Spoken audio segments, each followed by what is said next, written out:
오신 주님 지금도 우리를 사랑해. 오늘 우리에게 주신 하나님의 말씀은 시편 58편 1절부터 11절까지 말씀입니다. 통치자들아, 너희가 정의를 말해야 하거늘 어찌 잠잠하냐? 인자들아, 너희가 올바르게 판결해야 하거늘 어찌 잠잠하냐? 아직도 너희가 중심에 악을 행하며 땅에서 너희 손으로 폭력을 달아주는도다. 악인은 모태에서부터 멀어졌으며 나면서부터 곁길로 나아가 거짓을 말하는도다. 그들의 독은 뱀의 독 같으며 그들은 귀를 막은 귀머거리 독사 같으니 술사에 흘리는 소리도 듣지 않고 능숙한 술객의 요술도 따르지 아니하는 독사로다. 하나님이여, 그들의 입에서 이를 꺾으소서. 여호와여, 젊은 사자의 어금니를 꺾어내시며 그들이 급히 흐르는 물같이 사라지게 하시며 겨누는 화살이 꺾임 같게 하시며 소멸하여 가는 달팽이 같게 하시며 만삭되지 못하여 출생한 아이가 햇빛을 보지 못함 같게 하소서. 가시나무 불이 가마를 뜨겁게 하기 전에 생나무든지 불붙는 나무든지 강한 바람으로 휩쓸려 가게 하소서. 의인이 악인의 보복당함을 보고 기뻐하며 그의 발을 악인의 피에 씻으리로다. 그때에 사람의 말이 진실로 의인에게 갚음이 있고 진실로 땅에서 심판하시는 하나님이 계시다 하리로다. 아멘. 하늘 보좌버리고 이 땅에 오신 주 하나님 어린 양 되사 생명 주며 이를 증거하라 하시네. 많은 빛에 거저받은 귀한 사랑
오늘도 우리 주님의 크신 은혜가 저와 여러분에게 가득하기를 바랍니다.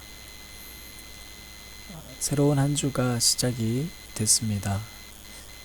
오늘 우리가 시편 말씀을 통해서 말씀을 나누게 되는데 통치자라고 하는 단어로부터 시작을 합니다. 통치자라는 것은 우리가 흔히 생각하기에 지도자가 아닙니다. 통치자는 맡겨진 곳을 다스리는 자입니다. 이것은 창세기에 가장 먼저 인간에게 주어져 있는 또 소명이기도 하지요. 따라서 청지기 의식을 가진 통치자여야지만 맡겨진 곳을 잘 다스릴 수가 있습니다. 자, 이 통치자들이 정의를 말하는 사람이어야 되는데 실제로 그 말을 하지 않는다는 것입니다. 그로 인해서 이 땅에 우리의 손으로, 즉 통치자의 손으로 오히려 폭력을 달아줬다는 겁니다. 여러분 5절 말씀을 보면 또한 술사에 흘리는 소리도 들리지 않는 뱀과 같다. 굉장히 독설을 뿜어내고 있지 않습니까? 여러분 대부분의 사람들, 아니 모든 사람들은 나는 바르다고 생각을 합니다. 그런데 오늘 말씀 보니까 통치자여야 되는 사람은 곧 정의를 말해야 되는 사람이고, 그런데 바로 그 정의를 말해야 되는 사람이 오히려 악을 행하고 누군가에게 폭력을 할 수 있도록 허용해 준다는 겁니다. 자, 바로 그런 사람들은 5절 말씀을 보면 술사에 흘리는 소리도 듣지 않는 뱀과 같다. 이게 무슨 말이겠습니까? 악한 사람은 시간이 갈수록 말을 듣지 않습니다. 빌라도 총독은 예수님이 죄가 없다는 사실을 잘 알았습니다.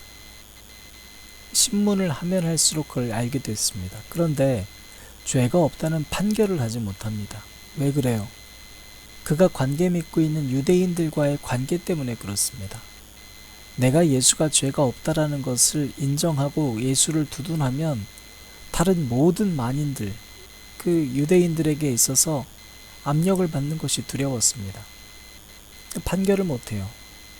심지어 하나님께서 아내에게 꿈으로 보여줬습니다. 예수가 죄가 없다는 거예요. 그러니까 절대로 손대지 말아라. 그가 옳다.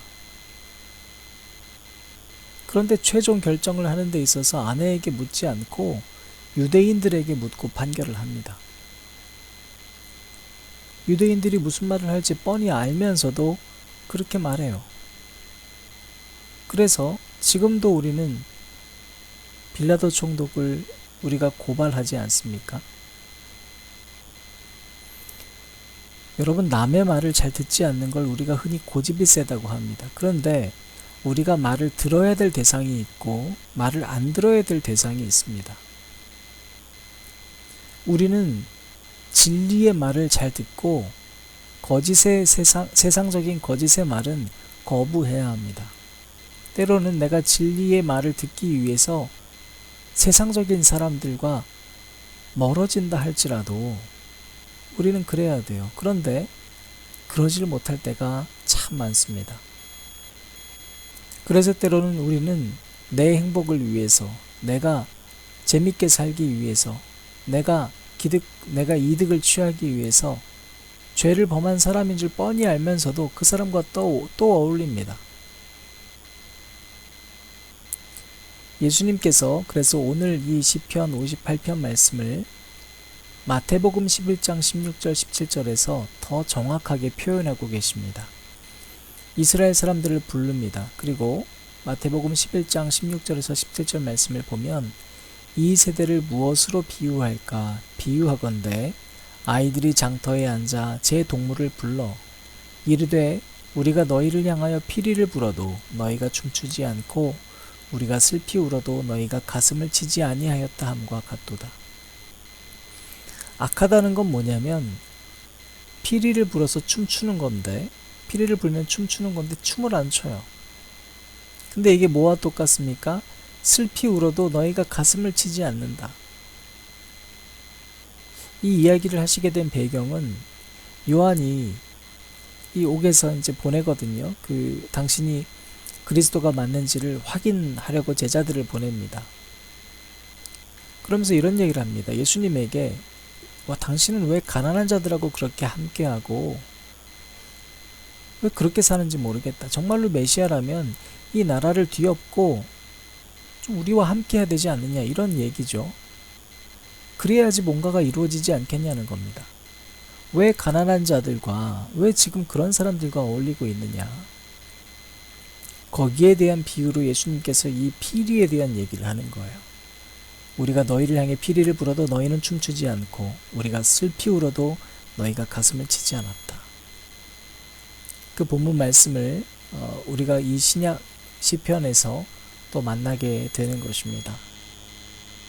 여러분, 참 깊게 생각할 필요가 있습니다. 우리가 사회에서 얼마나 많은 일들이 일어나는지 우리 잘 알죠. 그런데 여러분, 안타까운 게 뭔지 아십니까? 우리 눈에 눈물이 사라졌습니다. 그러면서도 우리는 계속 기뻐해야 될 일들만 찾아나갑니다. 뉴스를 볼 때 오히려 감정적인 분노만 들끓을 뿐 눈물은 없습니다. 그러나 예수님의 비유를 통해서 우리가 보게 된다면 우리는 춤추는 것은 뭐냐면 같이 우는 것입니다. 즉 정말로 하나님의 기쁨이라는 것은 슬피 우는 자들과 함께 우는 겁니다. 여러분, 예배도 마찬가지입니다. 우리가 기쁨의 예배라는 건 뭡니까? 우리가 세상 사람들이 어울리지 아니하는 홀로 된 자들과 함께 있는 것, 그들과 함께 울어주는 것이 예배입니다. 그래서 예배는 여러분 온 힘을 다해서 기쁨의 춤을 추는 예배, 이것이 우리가 생각하는 그 기쁨이 단지 내 만족과 내 감정적인 유희를 즐기기 위한 예배가 아니라 온 힘을 다해서 누군가와 떨어질지도 몰라도 드리는 것이 바로 예배입니다. 바로 그것이 예배임을 다윗이 법궤를 가지고 오면서 증명해 줍니다. 사무엘하 6장 7절부터 8절 말씀을 보면 다윗이 법궤를 가지고 올 때 첫 번째 장면이 드러나지 않습니까? 여호와 하나님이 웃사가 잘못함으로 말미암아 진노하사 그를 그곳에서 치시니 그가 거기 하나님의 궤 곁에서 죽으니라. 여호와께서 웃사를 치심으로 다윗이 분하여 그곳을 베레스 웃사라 부르니 그 이름이 오늘까지 이르니라. 법궤를 가져오는데 다윗이 잘못된 이들과 어울렸고 그들이 마음속으로 죄를 이미 범했습니다. 하나님은 마음의 중심을 보시기 때문에 웃사가 법궤를 손으로 보호한 것처럼 보였지만 웃사가 잘못함을 아시고 죽였습니다. 그런데 다윗은 분노했습니다. 아니, 왜 웃사를 건드려요, 하나님? 내 사람인데 왜 건드려요? 그래서 처음에는 원통에서 베레스 웃사, 하나님이 웃사를 죽이셨다. 자기 감정대로 법궤를 데리고 왔었던 그 순간을 다윗은 처음에 베레스 웃사라는 호칭을 통해서 표현했습니다. 그러나 곰곰이 묵상해 보니까 이 하나님이 너무 두려우신 하나님이에요. 그래서 두 번째 법궤를 가지고 올 때 그는 어떻게 모습이 변했냐면 사무엘하 6장 13절부터 14절 말씀을 보면 여호와의 궤를 맨 사람들이 6걸음을 가매 다윗이 소와 살찐 송아지로 제사를 드리고 다윗이 여호와 앞에서 힘을 다하여 춤을 추는데 그때에 다윗이 배 에봇을 입었더라. 자, 이 두 번째 법궤를 가지고 올 때는 이제 한 걸음 한 걸음이 예배인 거예요. 또 예전처럼 다윗이 악기를 연주하고 춤을 추지만 자기의 감정적인 유희를 즐기기 위한 춤이 아니에요. 이때 배 에봇을 입었다라는 건 회개할 때 입는 그 배 에봇을 직접 입음으로써 다윗이 자기 자신이 죽고 오직 하나님만 드러나기를 바라는 마음으로 지금 예배를 드리고 있는 겁니다. 결국에 이 일 이후에 어떻게 됐어요? 여러분, 이 일 이후에 다윗이 사랑하는 여인인 미갈에게서 결국 그와 분리됨을 각오하고서라도 이렇게 고백하지 않습니까? 내가 이보다 더 낮아져서 스스로 천하게 보일지라도 네가 말한 바 계집종에게는 내가 높임을 받으리라 한지라.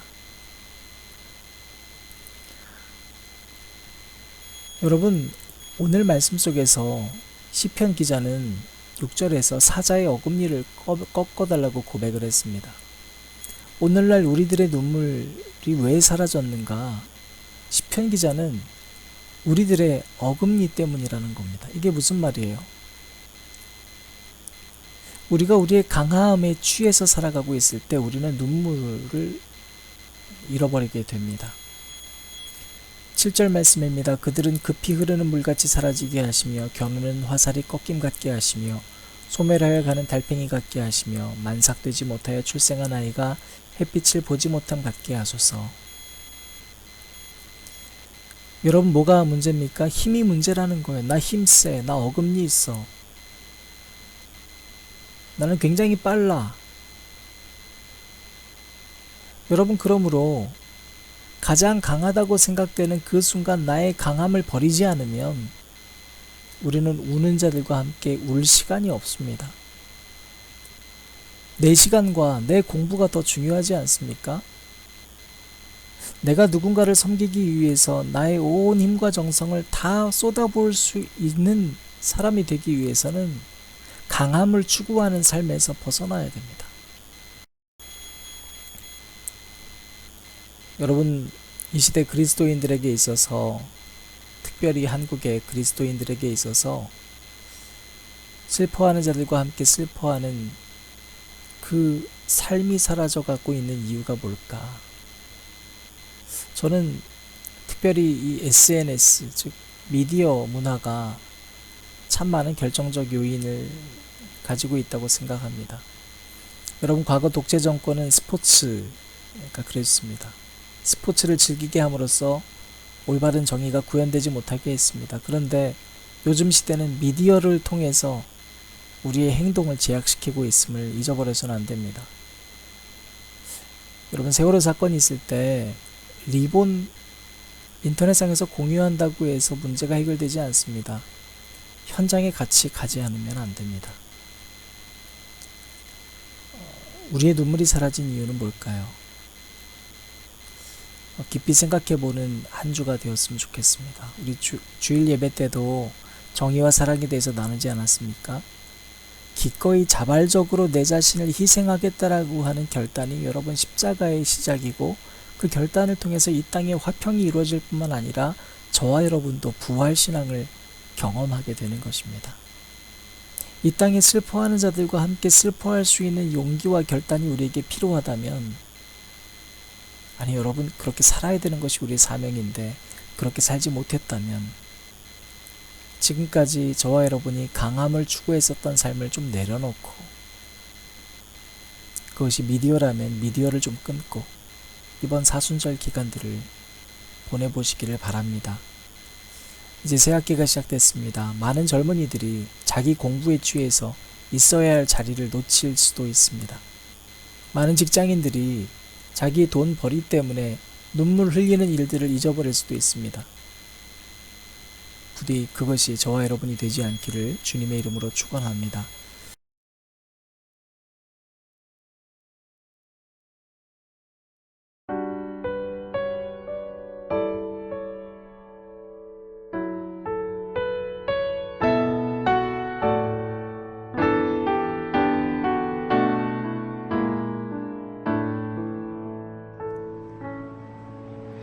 나는 아무것도 아닙니다. 주님의 사랑이 없으면 나는 아무것도 모릅니다. 주님의 지혜가 없으면 나는 아무것도 못합니다. 주님의 능력이 없으면 나는 한순간도 못 삽니다. 주님의 생명이 없으면 이제 내